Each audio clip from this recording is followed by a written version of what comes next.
গোলঞ্চপুর গ্রামের মধ্যে জাতি অনুযায়ী অনেক ছোট ছোট পাড়া আছে। যেমন যেখানে ব্রাহ্মণরা থাকে তাকে বামুন পাড়া বলে, কায়েস্থরা যেখানে থাকে সেটি কায়েত পাড়া নামে পরিচিত। এভাবেই গোলঞ্চপুর গ্রামের একসাথে সবাই মিলেমিশে থাকে। এই গোলঞ্চপুরের ঘোষপাড়ার হরেনের বাড়িতে একদিন এক অদ্ভুত ঘটনা ঘটে। সেদিন সারা রাত ধরে টিপ টিপ করে বৃষ্টি পড়ছিল।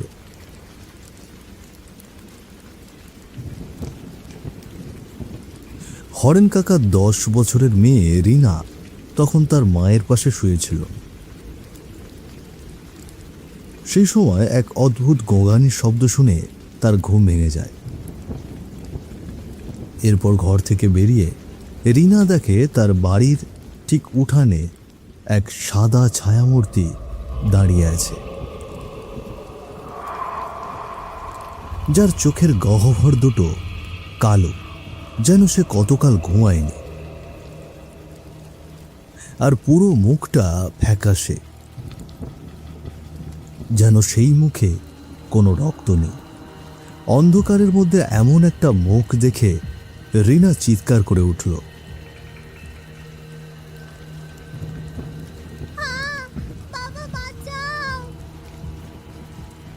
রিনার চিৎকার শুনে ছুটে আসে হরেন কাকা।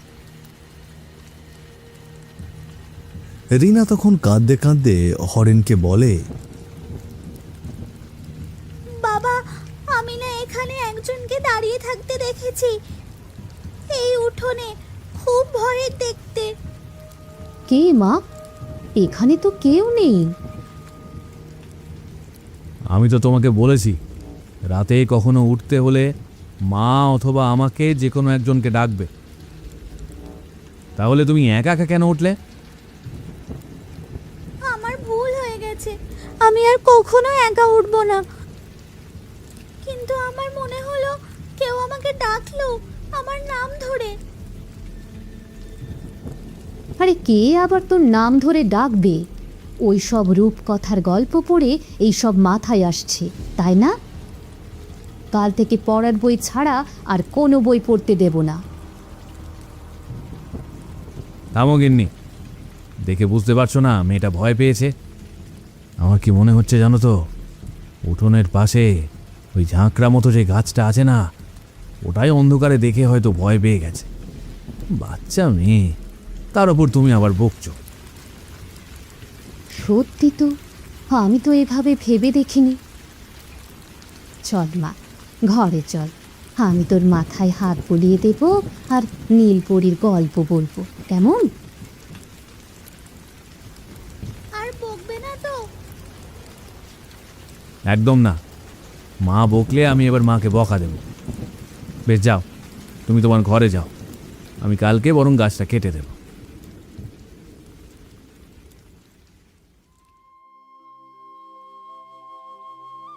গোলঞ্চপুর গ্রামে সারাদিনের কাজ সারার পর বিকেলের দিকে সমস্ত পাড়ার কর্তারা এসে হাজির হয় চণ্ডী মণ্ডপে।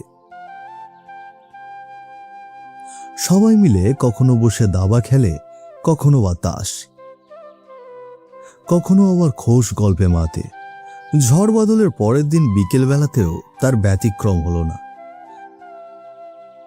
পাড়ার চণ্ডী মণ্ডপে মুখার্জি খুঁড়ো থেকে শুরু করে চক্রবর্তী, রায়, মজুমদার ও বসেদের কর্তারা সবাই হাজির হয়েছিল একটু গল্প আড্ডা করতে।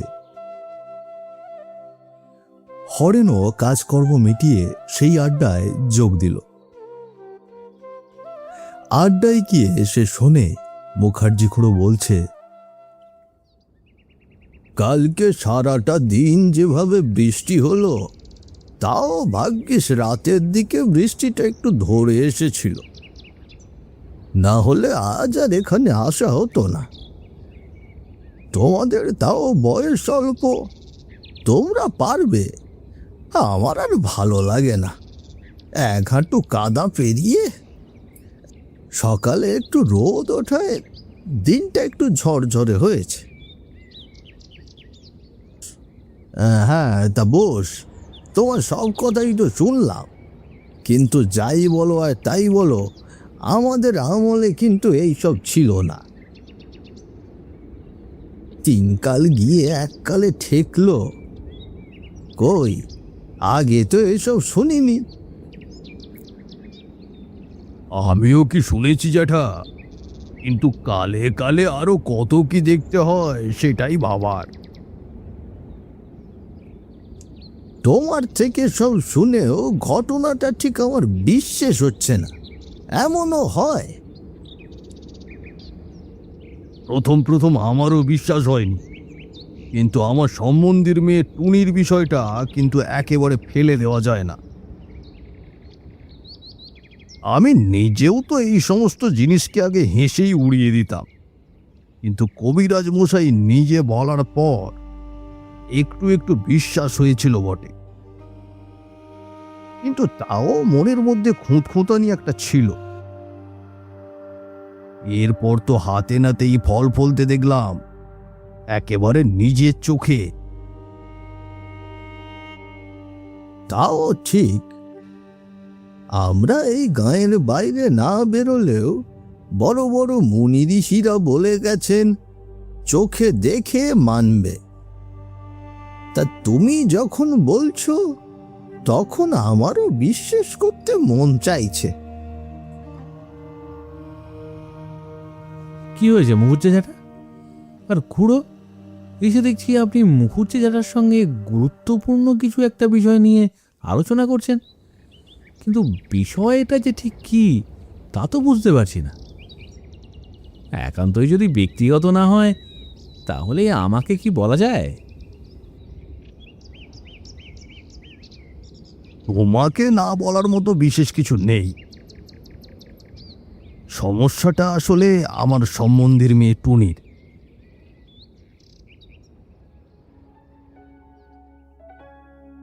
বেশ কয়েক সপ্তাহ ধরে সে ছায়ার সাথে কথা বলে। দিন রাত সব সময় একটা ছায়াকে তার কাছে দেখতে পাওয়া যায়। বিষয়টা প্রথম খেয়াল করে আমার সম্বন্ধী নিজেই। ছায়ার সঙ্গে বিড়বিড় করে কথা বলছে টুনি। প্রথম দিকে পরিবারের সবাই বোঝে না, শুরু থেকেই বকাঝকা মারধর কিছুই বাকি রাখেন।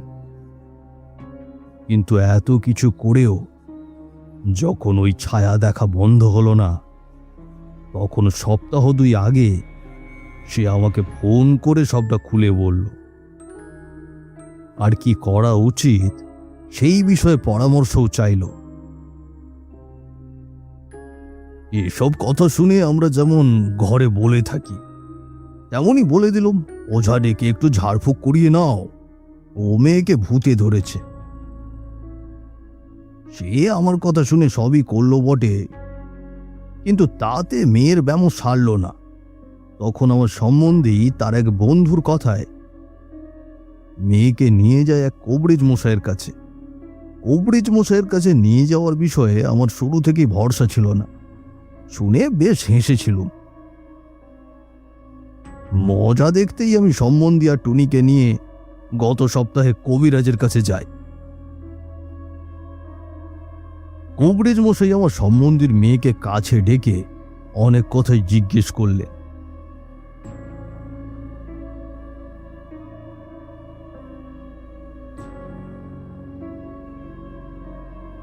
আচ্ছা মা, তুমি যে ছায়াটাকে দেখতে পাও, সেই ছায়াটা কতদিন ধরে তোমাকে দেখা দেয়? আমার পরীক্ষার আগে থেকে। পরীক্ষা কদিন আগে হয়েছে তোমার? 3 মাস। তা মা, সে দেখতে কেমন? অনেক অনেক চুল, বড় বড় চোখ আর হলুদ মুখ। আচ্ছা, তারপর? আমি ছায়ার কথাটা বললে ফেললে বাবা খুব মারলে। ছোট মা শুদ্ধ কথা শোনালে। তারপর কোনো এক লোককে ডেকে এনে খুব ছাটা পেটানো হলো। তাতে আমার গোটা গায়ে জ্বালা ধরে গেল, তবু তাকে দেখতে পাই। আচ্ছা মা, সে যখন আসে তুমি কি করো? আমি তার সঙ্গে গল্প করি। সে আমার চুল বেঁধে দিতে চায়, আমাকে ঘুম পাড়ানি গানও শোনায়। বেশ বেশ, বলছি এবার আপনি আপনার মেয়েকে নিয়ে একটু বাইরে বসুন। আমার যা বলার আমি বসকরটাকেই বলে দিচ্ছি। বলুন, এমন কি কথা যে আপনি মেয়ের বাপের সামনেও বলতে পারলেন না? দেখুন, বলছি গত 3 মাসের মধ্যে এই মেয়ের আপন কোনো মানুষ কি মারা গেছে? বন্ধু বান্ধব বা কাছের কেউ? না তো। কোনো পোষ মানানো প্রাণী, যেমন বিড়াল বা কুকুর? না, কেউ মারা যায়নি। তবে মাস 6 আগে টুনির মা অন্য একজনের সঙ্গে চলে গিয়েছে। টুনি অবশ্যই সব জানে না। সে জানে তার মা আকাশের তারা হয়ে গেছে। কিন্তু এই প্রশ্ন কেন করছেন বলুন তো? ছোট মা বলে টুনি যাকে ডাকে সে তার মানে সৎ মা, তাই তো? আগে হ্যাঁ, ঠিকই ধরেছেন। আপনার সম্বন্ধীকে বলে দেবেন এ কোনো ভূতে ধরার ব্যাপার নয়। মা মরা মেয়ে বাপে সময় দেয় না। সৎ মায়ের খ্যাঁকানি খেতে খেতে এক মনের অসুখ হয়েছে তার। মনে মনে সে ভাবতে শুরু করেছে তার মা এভাবে তার সঙ্গে থাকছে, এই রোগ বাড়লে সে আর বাঁচবে না। আমি ওষুধ দিয়ে দিচ্ছি, নিয়মিত খাওয়ান। হেলা ফেলা করবেন না। যত্ন করে আর ভালোবেসে খাওয়ালে ও সেরে যাবে। আপনাকে ডেকে বলার কারণ এটাই যে আপনি যেটা সুবিধা মনে হবে তেমনভাবে আপনার সম্বন্ধীকে বুঝিয়ে বলবেন। মেয়েটাকে যেন আর না মারে। তারপর? প্রথম প্রথম বিশ্বাস করিনি, তবে সম্বন্ধীকেও সত্যিটা বলিনি। ভয় করছিল মানসিক রোগের কথাটা শুনে সত্যিই যদি টুনিকে মারধর করে। তাই বলেছিলাম হজমের সমস্যা এসব হচ্ছে। তারপর ওষুধ 4-5 দাগ খেয়েই মেয়ে ঠিক হয়ে গেল। এখন বুঝলাম শরীরের মতো মনেরও ব্যায়াম হয়। আচ্ছা বোসকুড়ো, ওই কোবরেজের নাম কি? না মানে এমন চমৎকারী ওষুধ দিলে যে টুনি সেরে গেল, তাই জানতে চাইছিলাম আর কি। ও কুবরেজ তো চাঁপাডাঙ্গায় বসে। ধীরেন মারুজ্জে সবাই এক নামে চেনে। কেন বলো তো? এত ভালো মানুষ, নাম জানলে কাউকে বলতে পারবো, তাই না? তা বেশ, এবার তবে উঠি। চলো খুঁড়ো, সন্ধে তো হয়ে এলো। চলো, আমিও যাচ্ছি তোমাদের সঙ্গে সঙ্গেই, চিন্তা নেই। তুমি বাড়িতে ঢুকবে, তারপর আমি আমার নিজের বাড়িতে যাব। বোসকর্তা মুখুজ্জে মশাইয়ের সঙ্গে চলে গেল। তারপর মুখুজ্জে মশাইকে পৌঁছে দিয়ে সেও বাড়ি চলে গেল। কিন্তু হরেন যেন সন্ধ্যার আকাশের দিকে তাকিয়ে কি সব হিসেব মেলাতে থাকলো।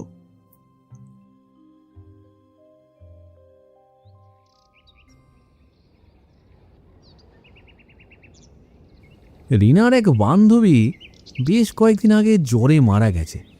হতেই পারে সেই কষ্টে মেয়েটা এমন করছে, না হলে পরপর 4 দিন এমন ঘটনা ঘটলো।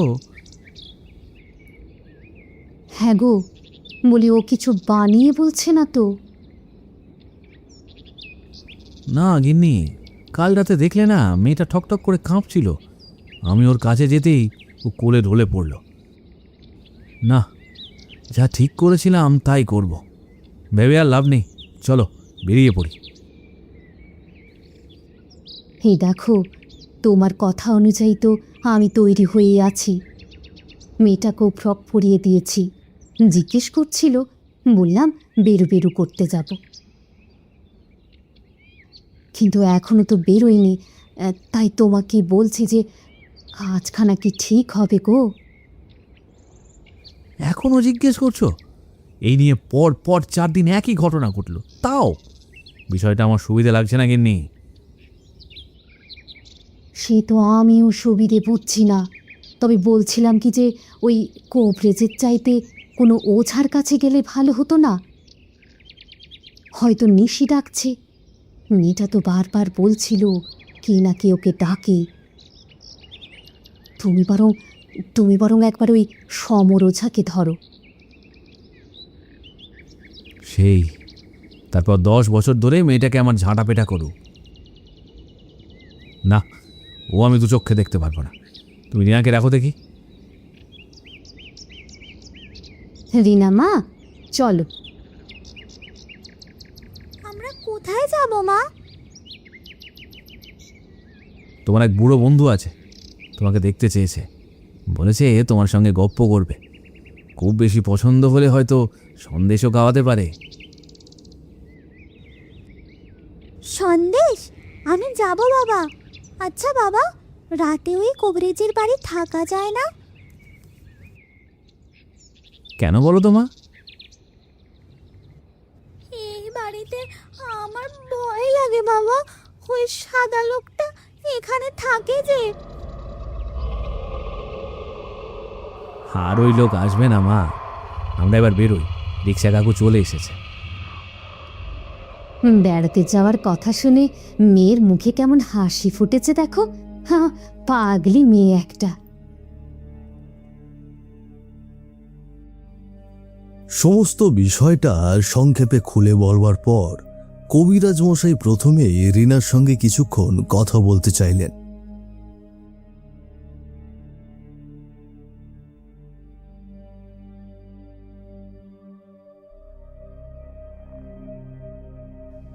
সাদা মতো, চোখ দুটো কালো।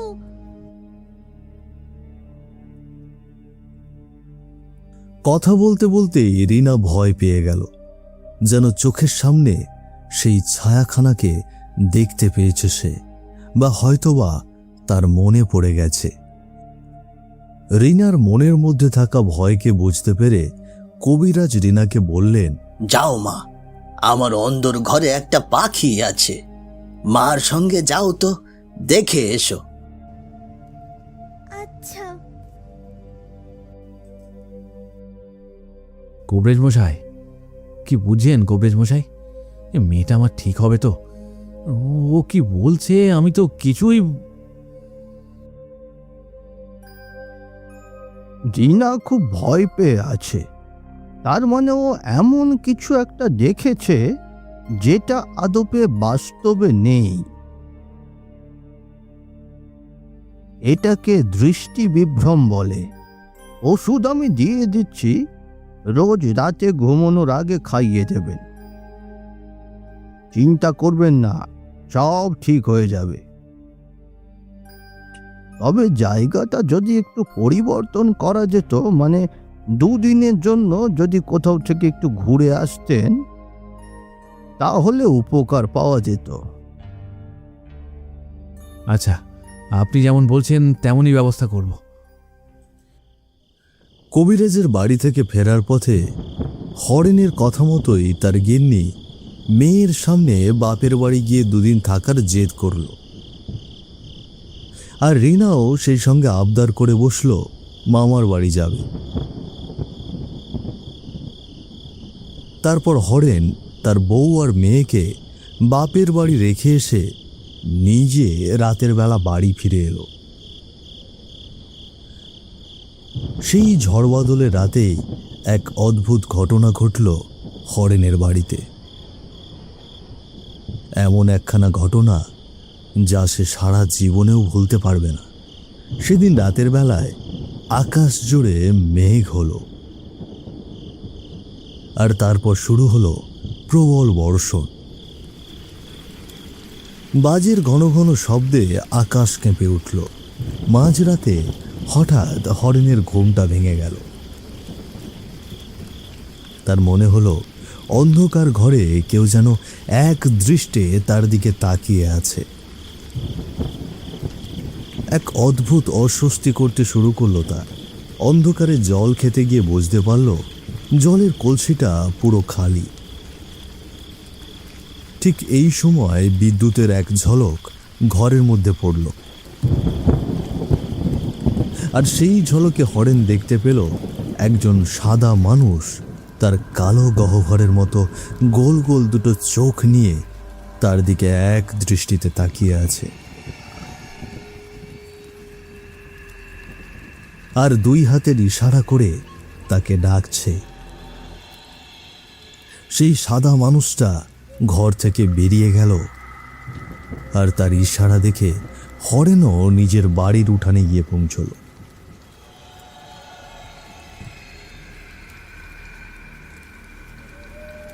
আর তারপরেই চমকে উঠল। এ কিভাবে সম্ভব?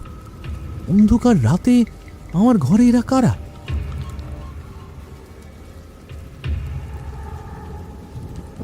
এই দুজন তো গাঁয়ের কেউ নয়, কোনো কালে দেখিনি। দুজন মিলেই চ্যাংদোলা করে কাকে মাটিতে পুঁতছে?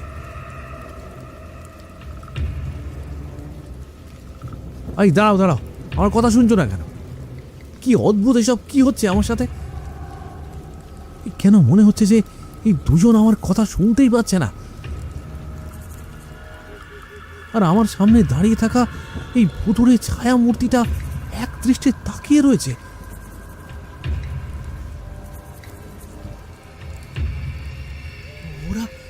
ওরা তো লোকটাকে উঠোনের মাটিতে পুঁতে ফেলছে।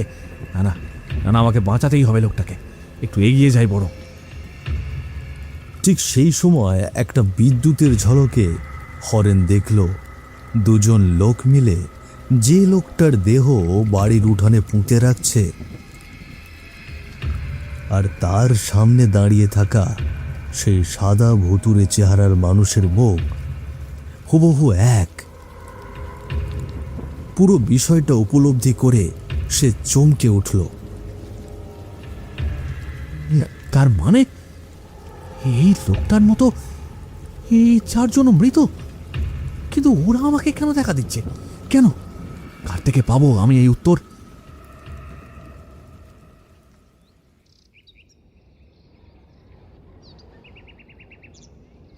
জ্যাঠা, আপনার সঙ্গে আমার কিছু কথা ছিল, মানে আমার বাড়ির ব্যাপারে আর কি। কিছু কি হয়েছে? আমি শুনেছি বৌমা দিদি ভাইকে নিয়ে বাপের বাড়ি গেছে। খাওয়া দাওয়ার কোনো সমস্যা হলে তুমি আমার বাড়ি চলে আসতে পারো, তোমার জেঠিমা তো আছেনি। তা নয়, আসলে কদিন ধরেই আপনাকে জিজ্ঞেস করব ভাবছি। আমাদের বাড়িটা যেখানে, সেখানে বাড়ি তৈরির আগে কি কিছু ছিল? থাকলেও তা আমার জানার কথা নয়, আমার বাপ কাকারা জানতে পারে। তারা তো আর কেউ নেই, তাই জানার উপায়ও নেই। কিন্তু আমি যেন একবার আপনার মুখে শুনেছিলাম আপনার দাদু আমার দাদুকে মানা করেছিলেন এখানে এসে থাকতে। উনি নাকি অন্য একখান জমিতে ঘর করার কথা বলেছিলেন। এই বিষয়ে কি আপনি কিছুই জানেন না? দেখো, তোমার দাদু যখন এখানে জমি কিনলেন তখন আমার বাপ কাকারা মানা করেছিলেন, কিন্তু উনি একরোখা ব্যক্তি ছিলেন, কারোর কথাই শোনেননি। এখন তোমরা 3 পুরুষ ধরে এখানে বাস করছো। এখন আর এসব বলে কি লাভ? শরীরটা আমার ঠিক ভালো যাচ্ছে না জ্যাঠা, তাই মনে হলো যদি ওখানে আগে শ্মশান টশান কিছু থেকে থাকে তাহলে না হয় একবার যজ্ঞ করিয়ে নেব।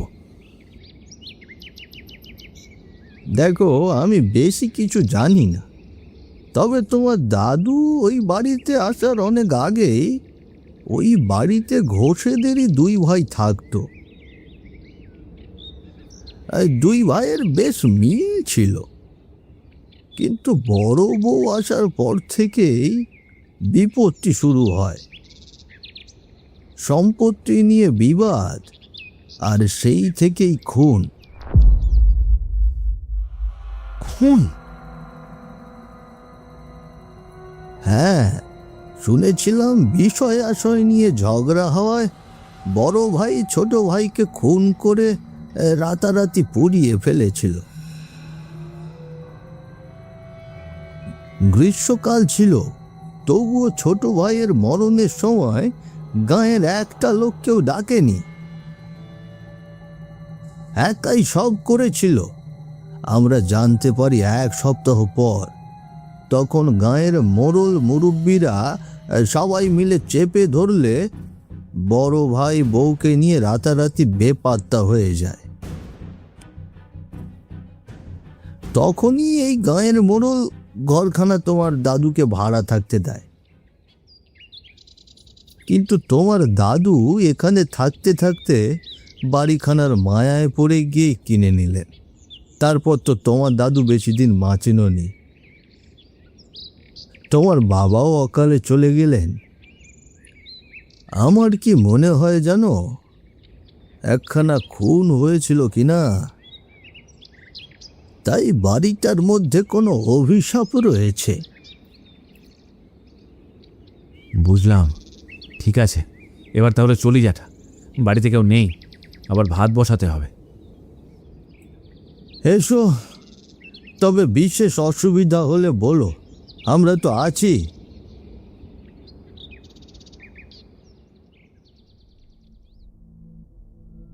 ভাগ্যিস আজকেও রিনারা আসবে না, অনেকটা সময় পাওয়া যাবে।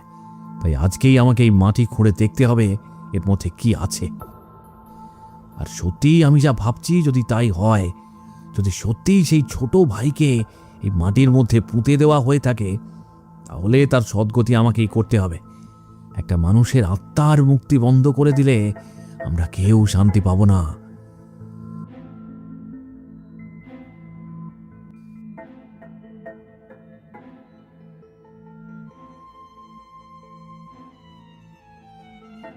কঙ্কালটার হাতে একটা সোনার আংটি, তাতে আবার বিনোদ লেখা। এই বিনোদ লেখা আংটিটা তো ওই ভুতুড়ে সাদা মানুষটার হাতেও ছিল। তার মানে আমি ঠিকই বুঝেছি, এবার এই কঙ্কালটাকে আগুনে পুড়িয়ে দিতে হবে। হ্যাঁ হ্যাঁ, আমি তাই করব। হরেন যখন এই কথাটা ভাবছে, ঠিক সেই সময় ভূতের মূর্তিটা আবার হরেনের কাছে এসে হাজির হলো। তবে এখন তার মুখে একটা মিষ্টি হাসি দেখতে পাওয়া গেল, যেন সে হরেনকে বিদায় জানাতে এসেছে। সেই রাতে হরেন কঙ্কালটাকে পুড়িয়ে দেয়। হরেনের মনে হয় যেন বহু শতাব্দী থেকে সঞ্চিত কোনো পাপের আজ প্রায়শ্চিত্ত হলো।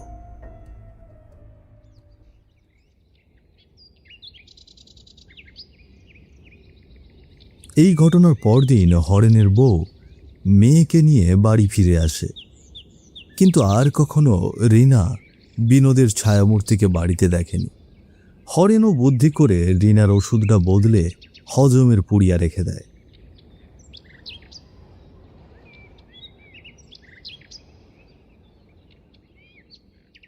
দিন কয়েক পর একদিন হরেনের গিন্নি হরেনকে বলে, এই সত্যি গো, কোবরেজ মশাই একেবারে সাক্ষাৎ ধন্বন্তরী। মামার বাড়িতে গিয়ে তো রিনার কোনো সমস্যাই হয়নি। আমি তো ভয়ে ভয়েই মরছিলাম, কিন্তু কিন্তু সেখানে কিচ্ছু করেনি মেয়ে। তারপর ওনার ওষুধটাও বড় ভালো। খাওয়ার পর রিনার যে শুধু ওই ভুলভাল জিনিস দেখার রোগটা সেরেছে তাই তো নয় গো, আগে যে ওর ওই হজমের নানান রকম সমস্যা হতো, পেটে ব্যথা হতো, মাথা ধরে যেত, সেসবও কমে গেছে। কোবরেজ মশাইকে পেন নাম জানায়। আর যে তখন যেতে চাইছিলে না, আসলে কি জানো তো গিন্নি, সব জিনিস ওঝাতে সারাতে পারে না। কিছু কিছু জিনিসের জন্য কোবরেজের কাছেও যেতে হয়, আর কিছু কিছু জিনিসের জন্য নিজের বিবেকের সামনে দাঁড়াতে হয়।